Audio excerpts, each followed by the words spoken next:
सध्या राष्ट्रवादी काँग्रेस अजित पवार गटात नोटीस हा शब्द चांगलाच गाजतो आहे। किंबहुना आज राष्ट्रवादी काँग्रेसमध्ये सुरू असलेला वाद हा फक्त एका नोटिशीचा वाद नाही, तर हा प्रश्न आहे पक्षात नेमकं नेतृत्व कोणाच्या हातात आहे, निर्णय कोण घेतं आणि अजित पवार यांच्या निधनानंतर पक्षात निर्माण झालेली पोकळी खरोखरच भरून निघाली आहे का?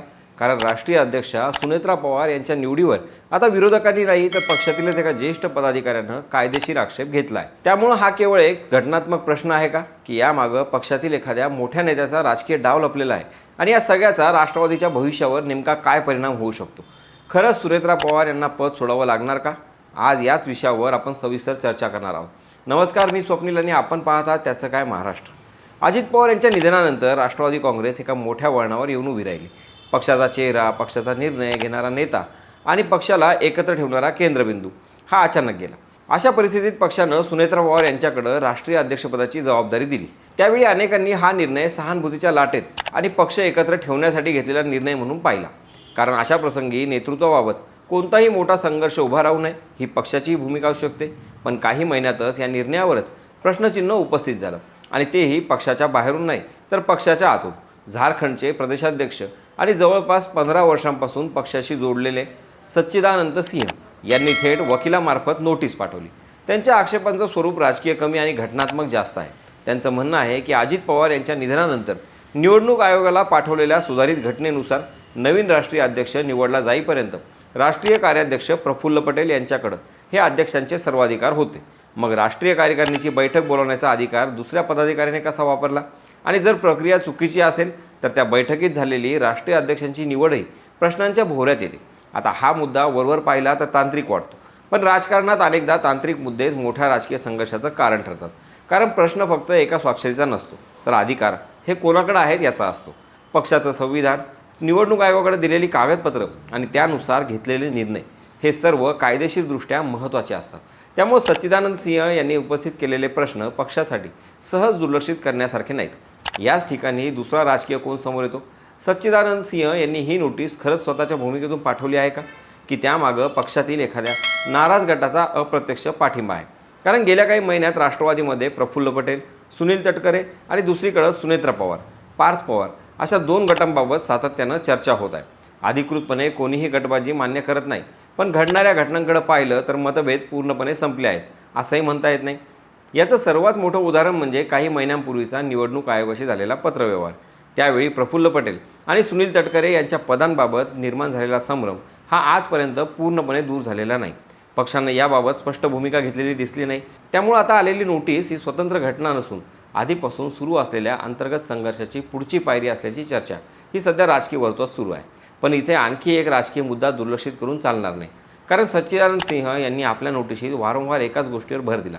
अजित पवार यांच्या निधनानंतर पक्षाच्या सुधारित घटनेनुसार नवीन राष्ट्रीय अध्यक्ष निवडला जाईपर्यंत सर्वाधिकार हे प्रफुल्ल पटेल यांच्याकडे होते असं त्यांनी स्पष्टपणे म्हटलं आहे। त्यामुळे आता प्रश्न फक्त सुनेत्रा पवार यांच्या निवडीचा राहिलेला नाही, तर त्या काळात पक्षात प्रत्यक्ष सत्ता आणि निर्णय प्रक्रियेवरती नियंत्रण कोणाचं होतं हा देखील आहे। विशेष म्हणजे गेल्या काही महिन्यात राष्ट्रवादीत प्रफुल्ल पटेल, जय पवार आणि अजित पवार गटातील काही वरिष्ठ नेत्यांमध्ये सर्व काही आलबेल नसल्याच्या चर्चा सातत्याने रंगल्या होत्या। काही निर्णयावरून मतभेद असल्याच्या बातम्याही समोर आल्या। दुसरीकडे शरद पवार गटाचे आमदार रोहित पवार यांनीही काही काळापूर्वी प्रफुल्ल पटेल यांच्या भूमिकेवर सार्वजनिकपणे टीका केली होती। त्यामुळे आता सच्चिदानंद सिंह यांच्या नोटिशीत पुन्हा प्रफुल्ल पटेल यांच्या अधिकारांचा उल्लेख होतो आणि त्याचवेळी पक्षातील अंतर्गत मतभेदांचा चर्चाही पुढे येतात। तेव्हा या सगळ्या घटनांचा काही परस्पर संबंध आहे का, असा राजकीय प्रश्न उपस्थित राहणं स्वाभाविक आहे।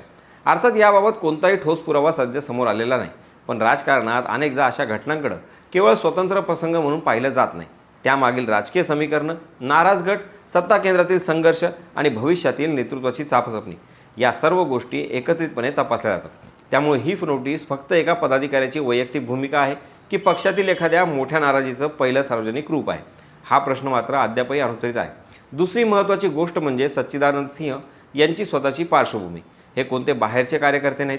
अजित पवार राष्ट्रीय अध्यक्ष असताना त्यांची राष्ट्रीय सचिव म्हणून नियुक्ती झाली होती, पण सुनेत्रा पवार यांच्या नेतृत्वाखाली नव्यानं जाहीर झालेल्या कार्यकारिणीत त्यांना स्थान मिळालं नाही। त्यामुळे त्यांच्या नोटिशीमागं वैयक्तिक नाराजीचा भाग आहे का, हा प्रश्नही उपस्थित केला जात आहे। मात्र दुसरीकडे त्यांनी उपस्थित केलेले घटनात्मक मुद्देही पूर्णपणे फेटाळून लावणं हे पक्षाला सोपं जाणार नाही। प्रफुल्ल पटेल यांनी मात्र या संपूर्ण प्रकरणापासून स्वतःला दूर ठेवण्याचा प्रयत्न केला, त्यांनी स्पष्ट शब्दात सांगितलं या नोटिशीशी त्यांचा काहीही संबंध नाही आणि सुनेत्रा पवार यांची निवड पक्षाच्या घटनेनुसारच झाली आहे.